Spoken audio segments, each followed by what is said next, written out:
se va gândi. Dragostea nu va înceta, va acoperi greșeala, veșnic ea va rămâne. Dragostea va dăinui, ura nu va birui, la ce este rău nu se va gândi. Dragostea nu va înceta, va acoperi greșeala, veșnic ea va rămâne. Să-mi iubesc dragoste, să-mi iubesc aproapele, la fel cum mă iubești tu pe mine. Căci toate poruncile în asta se cuprinde, să-mi iubesc aproapele.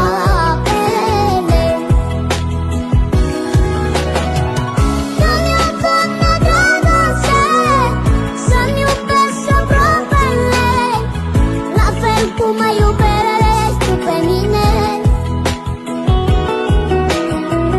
Căci toate poruncile în asta se cuprinde, să-mi iubesc aproapele.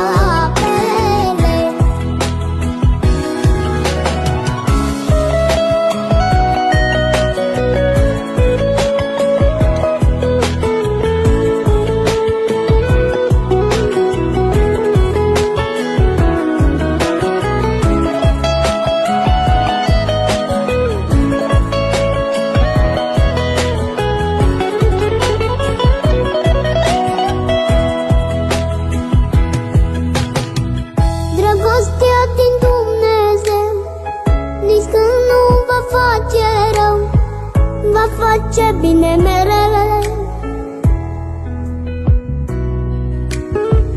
Încercată de va fi, mereu va îngădui, totul ea va suferi.